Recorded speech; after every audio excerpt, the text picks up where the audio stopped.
চলো শুরু করি আজকের ক্লাস। প্রথম প্রশ্ন হচ্ছে যে আচ্ছা এখানে একটু ভুল আছে, যে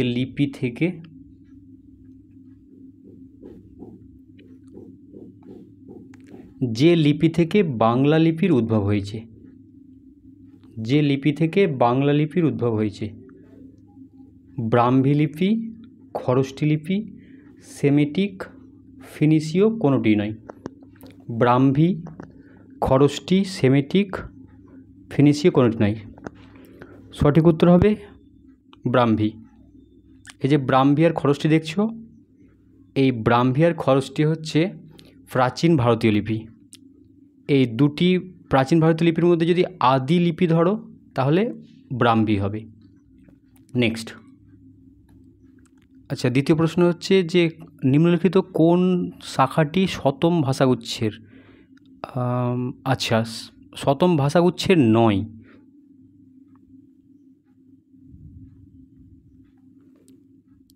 গ্রিক, ইন্দো ইরানীয়, আলবানীয়, আর্মেনীয় আর বাল্টোস্লাভিক। গ্রিক, ইন্দো ইরানীয়, আলবানীয়, আর্মেনীয়, বাল্টোস্লাভিক। উত্তর করো।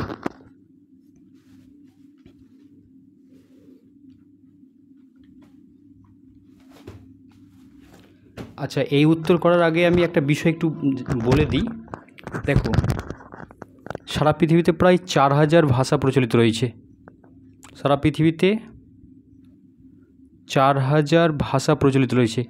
এই 4000 ভাষাকে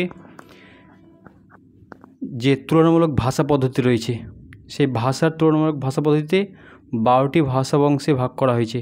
12টি ভাষা বংশে ভাগ করা হয়েছে।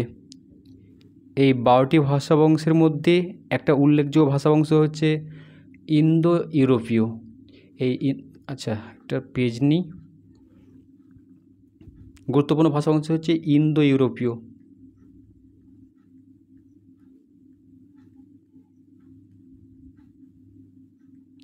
এই ইন্দো ইউরোপীয় ভাষা বংশের 10টি শাখা রয়েছে। প্রথমটা হচ্ছে তোমার ইন্দো ইরানীয়, ইন্দো ইরানীয়।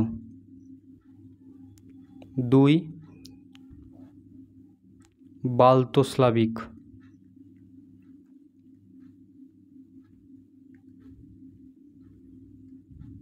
আলবানীয়,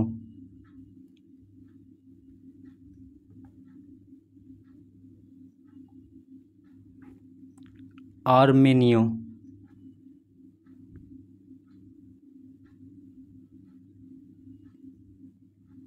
গ্রিক,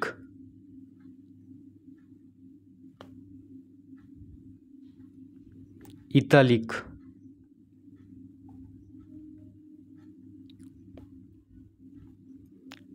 টিউটনিক,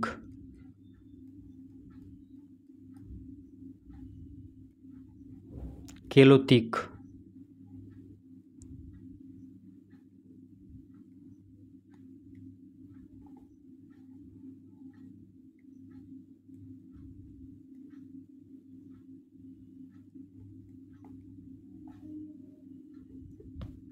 তোখারীয়,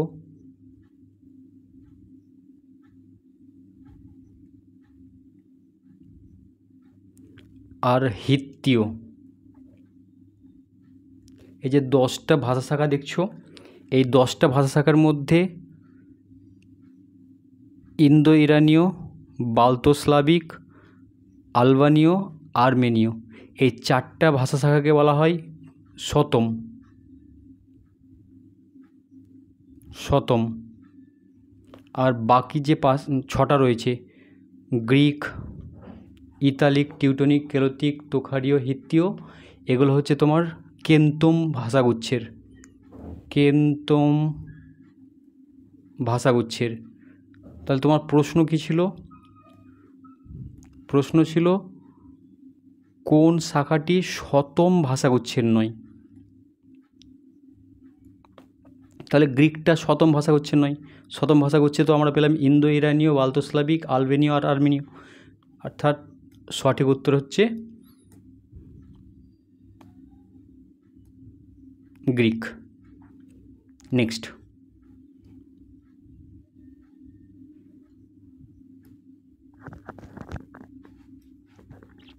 নিম্নের কোন ধ্বনিগুলি কুঞ্চিত স্বরধ্বনি?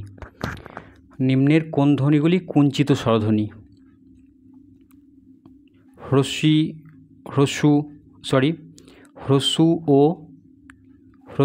ও, হ্রস্ব এ, অ এ, একের অধিক।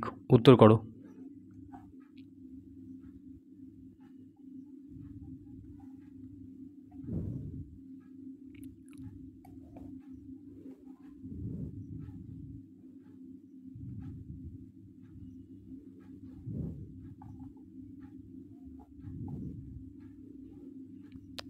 হ্রস্ব,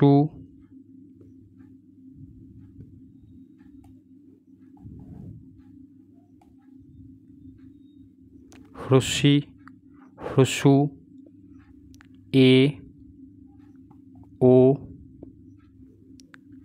এ, অ, আ। আচ্ছা দেখো, এগুলো হচ্ছে প্রসারিত স্বরধ্বনি, এগুলো হচ্ছে কুঞ্চিত স্বরধ্বনি। প্রথমটা ছিল হ্রস্ব ও, হ্রস্ব দেখো কুঞ্চিত, ওটা দেখো কুঞ্চিত, তাহলে এই অপশানটা আমরা সঠিক উত্তর হিসাবে পাচ্ছি, সঠিক উত্তর হিসাবে পাচ্ছি। পরেরগুলো একটু দেখে নিই, কারণ এখানে একই অধিক রয়েছে, তাই পরেরগুলো দেখা খুব প্রয়োজন। দেখো হ্রস্বই প্রসারিত, তাহলে এটা হচ্ছে না। দেখো হ্রস্ব, হ্যাঁ কুঞ্চিত, এ, এ প্রসারিত, তাহলে এটাও হচ্ছে না। অ, দেখো অ কুঞ্চিত, কিন্তু এ প্রসারিত, তাহলে এটাও বাদ। অর্থাৎ সঠিক উত্তর অপশন ক। নেক্সট,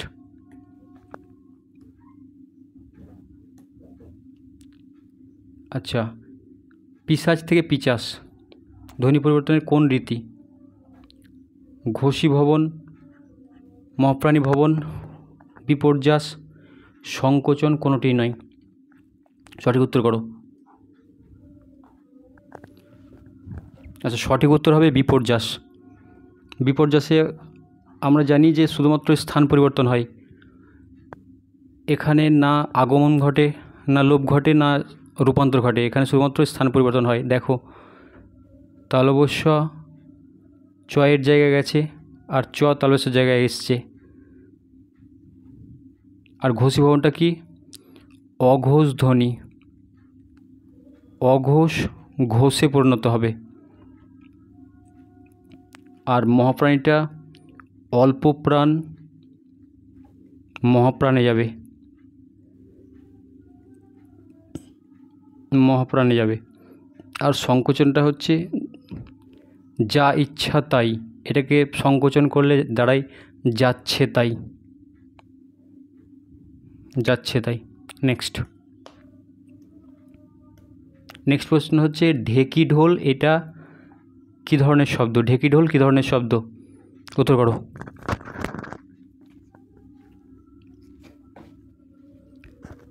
আচ্ছা, ঢেকি ঢোল হচ্ছে দেশি শব্দ, দেশি শব্দ। যে সমস্ত শব্দগুলো অনার্য জাতি থেকে এসছে সেগুলো হচ্ছে দেশি শব্দ। আর তৎসম শব্দ কি? দেখো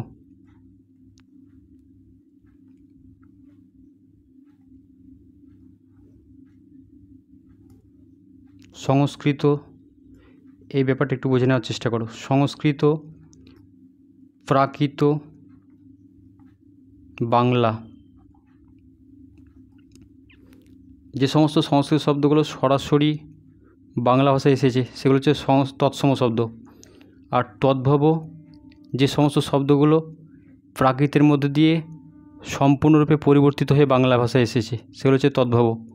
আর অর্ধতৎসম হচ্ছে সংস্কৃত ভাষা থেকে বাংলা ভাষায় এসে তার স্বরূপ ধরে রাখতে পারেনি, পরিবর্তিত, কিঞ্চিত পরিবর্তিত হয়েছে, সেগুলো হচ্ছে অর্ধতৎসম।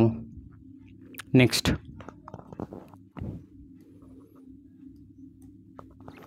আচ্ছা, একই নিয়মজাত সন্ধি নয় কোনটি? নয় বলেছে, দেখো একই নিয়মজাত সন্ধি নয় কোনটি? এই প্রশ্নের উত্তর করতে গেলে সন্ধি বিচ্ছেদ করতে হবে। আচ্ছা, স্বেচ্ছা, সন্ধি বিচ্ছেদ হবে সযোগ ইচ্ছা, স্বেচ্ছা। আচ্ছা, প্রথম পদের শেষ বর্ণ যদি বিশ্লেষণ করি তাহলে অ পাবো। দ্বিতীয় পদের প্রথম বর্ণ হ্রস্বই, অ আর হ্রস্বই মিলে হয় এ। আচ্ছা, দেবেন্দ্র, দেব যোগ ইন্দ্র, দেবকে বিশ্লেষণ করলে অ, ইন্দ্রর হ্রস্বই এ। প্রণবেন্দু, আচ্ছা, প্রণব যোগ ইন্দু, প্রণবকে বিশ্লেষণ করলে অ আর ইন্দুর হ্রস্বই এ। আচ্ছা, শুভেচ্ছা, দেখো শুভ যোগ ইচ্ছা, শুভ বিশ্লেষণ করলে অ আর ইচ্ছার হ্রস্বই এ।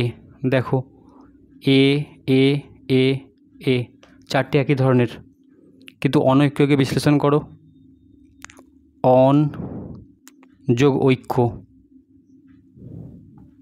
অনকে বিশ্লেষণ করলে অ আর ঐক্যর ওই, তাহলে ওই হলো। এটা হচ্ছে আলাদা, অর্থাৎ সঠিক উত্তর হবে ঘ। নেক্সট, আচ্ছা, সবার উপর মানুষ সত্য, মানুষ পদটি হলো, মানুষ পদটি কী ধরনের পদ?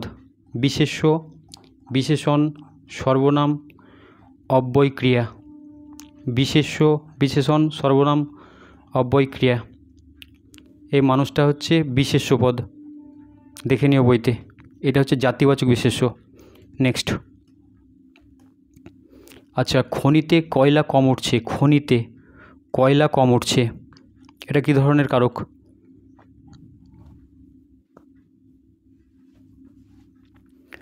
বলো। এটা হচ্ছে অপাদান কারক। অনেকের মনে হতে পারে অধিকরণ কারক, অধিকরণ, এটা হচ্ছে অপাদান। অধিকরণের ক্ষেত্রে কি হতো? খনিতে কয়লা আছে, তখন অধিকরণ হতো।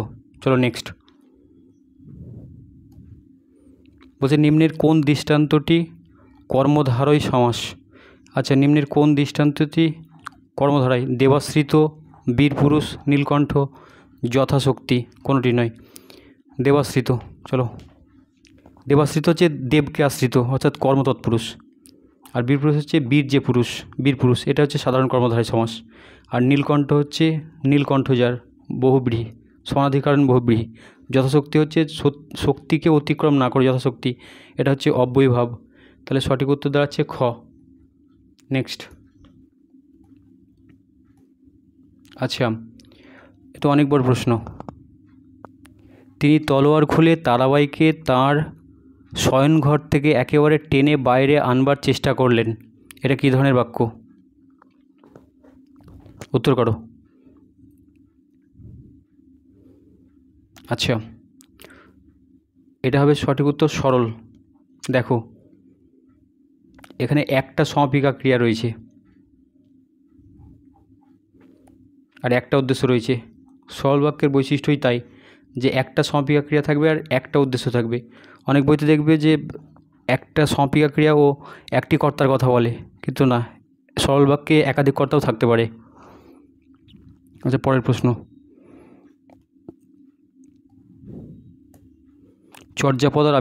চর্যাপদ আবিষ্কার হয় কত সালে? কত সালে? 1909, 1907, 1916, 1951, 1989।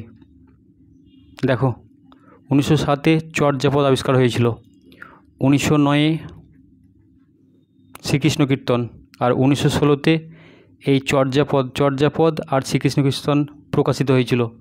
আর 1951-তে চর্যাপদের প্রথম সংস্করণ হয়েছিল। আর 1989 কী হয়েছিল? 1989-এ যে নবচর্যাপদ, সেই নবচর্যাপদ প্রকাশিত হয়েছিল। এই নবচর্যাপদ 1963 সালে ডক্টর শশীভূষণ দাশগুপ্ত তোমার 20টি পুঁথি পেয়েছিলেন আবার নেপালে গিয়ে। সেই 20টি পুঁথি থেকে মোট 98টি পদ নির্বাচন করেছিলেন এবং সেই 98 পদটিকে কলকাতা বিশ্ববিদ্যালয় থেকে ছাপানোর ব্যবস্থা করেছিলেন নবচর্যাপদ নাম দিয়ে, কিন্তু হঠাৎ করেই মারা যান, তাই আর ছাপানো হয়নি। তবে অসিত কুমার বন্দ্যোপাধ্যায় দায়িত্ব নিয়ে এই 98টি পদকে 1989 খ্রিস্টাব্দের নবচর্যাপদ নাম দিয়ে প্রকাশ করেন। চলো নেক্সট প্রশ্ন। আচ্ছা, শ্রীকৃষ্ণ কীর্তনে ব্যবহৃত রাগ রাগিনীর সংখ্যা 17, 32, 42, 27, 35। 17, 32, 42, 27, 35। সঠিক উত্তর হবে 32। 17টা হচ্ছে চর্যাপদের রাগ রাগিনী। নেক্সট, মৈথিল কোকিল কাকে বলা হয়? মৈথিল কোকিল বিদ্যাপতিকে বলা হয়। এই বিদ্যাপতিকে বলেছিলেন রাজকৃষ্ণ মুখোপাধ্যায়।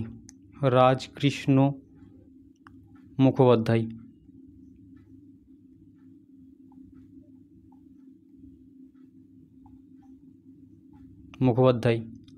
এই রাজকৃষ্ণ মুখোপাধ্যায়টাকে, রাজকৃষ্ণ মুখোপাধ্যায় প্রথম বিদ্যাপতি সম্পর্কে গবেষণা প্রবন্ধ লিখেন এবং তিনি প্রথম প্রমাণ করেছিলেন যে বিদ্যাপতি বাঙালি নন,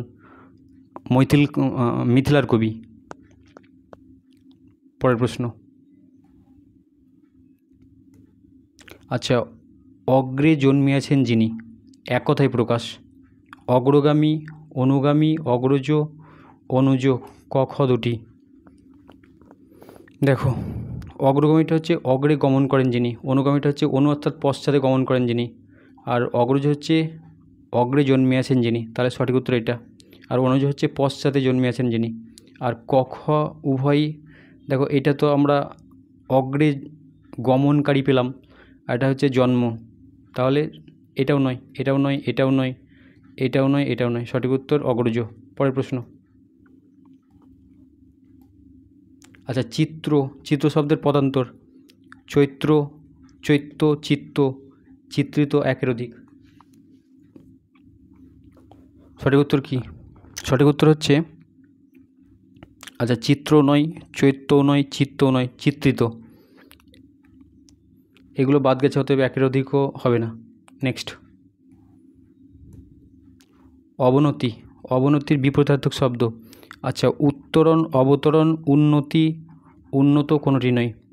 উত্তরণ হচ্ছে, আচ্ছা, উত্তরণের বিপরীত হচ্ছে অবতরণ, তাহলে অবনতির বিপরীত হবে উন্নতি। নেক্সট, আচ্ছা, বাংলা ভাষায় সেমিকোলন, আচ্ছা, ছেদ চিহ্নটি হলো, এই সেমিকোলন ছেদ চিহ্নটিকে বাংলায় কি বলা হয়?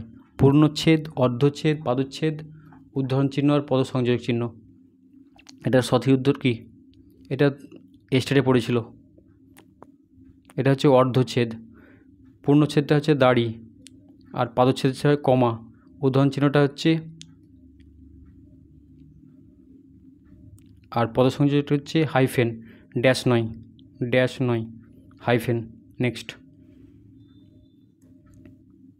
আচ্ছা, চলচপলার চকিত চমকে করিছু চরণ বিচরণ, অলঙ্কার নির্ণয় করতে বলেছে। অন্তানুপ্রাস, বৃত্তানুপ্রাস, ছেকানুপ্রাস, শ্রুতানুপ্রাস আর লাটানুপ্রাস।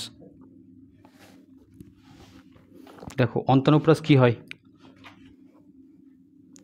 অন্তানুপ্রাস হচ্ছে তোমার প্রথম চরণের শেষ শব্দধ্বনি, কবিতার প্রথম চরণ শেষ শব্দধ্বনি, পরের চরণের শেষ শব্দধ্বনি যদি একটা ধ্বনি সাম্য সৃষ্টি করে তবে সেটা হবে অন্তানুপ্রাস। আর বৃত্তানুপ্রাসে কি হয়? বৃত্তানুপ্রাসে হয় তোমার একটি ব্যঞ্জনধ্বনি বা একগুচ্ছ ব্যঞ্জনধ্বনি, একটি ব্যঞ্জনধ্বনি বা একগুচ্ছ ব্যঞ্জনধ্বনি, দুবার বা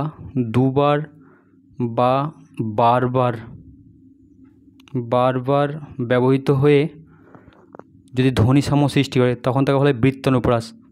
আর ছেকানুপ্রাস হচ্ছে, ছেক কথার অর্থ হচ্ছে দুই, অর্থাৎ যে সংযুক্ত ব্যঞ্জন দুবার ব্যবহৃত হবে সেটা হবে ছেকানুপ্রাস। আর শ্রুতানুপ্রাস হচ্ছে তোমার একই বাকযন্ত্রের একই জায়গা থেকে উচ্চারিত হবে। আর লাটানুপ্রাস হচ্ছে, আচ্ছা লাটানুপ্রাস একটু বোঝাই।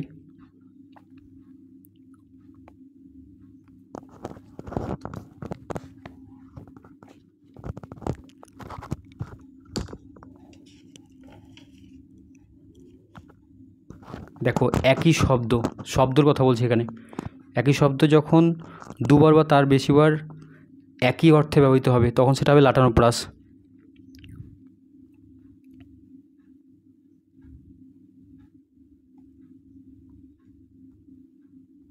যাও যাও গিরি, আনিতে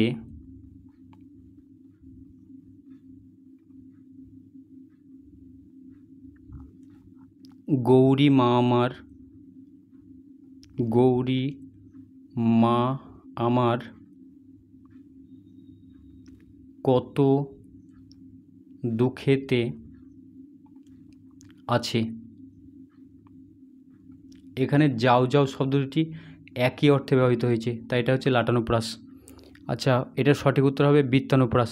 তাহলে এখানে দেখো চ ধ্বনিটি একবার, দুবার, তিনবার, চারবার, পাঁচবার, ছবার ব্যবহৃত হয়ে একটা ধ্বনিসাম্য সৃষ্টি করেছে, তাই এটা হচ্ছে বৃত্তানুপ্রাস।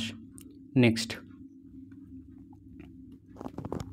আচ্ছা নেক্সট হচ্ছে দত্তা উপন্যাসে বনমালীর গ্রামের নাম কী ছিল? দেখো রাধাপুর ছিল রাসবিহারীর গ্রামের নাম, রাধাপুর ছিল রাসবিহারী, আর কৃষ্ণপুর ছিল বনমালী, আর বিষ্ণুপুরটা কারো ছিল না, এটা অপশনের জন্য দেওয়া হয়েছে, অপশন বাড়ানোর জন্য। আর দীঘাটা ছিল জগদীশের বাড়ি। তাহলে এখানে বনমালীর বাড়ি জানতে চেয়েছে, গ্রামের নাম জানতে চেয়েছে, তাহলে এটা হবে কৃষ্ণপুর। আচ্ছা আর প্রশ্ন নেই, চলো আজকের মতো এখানেই শেষ, চলো।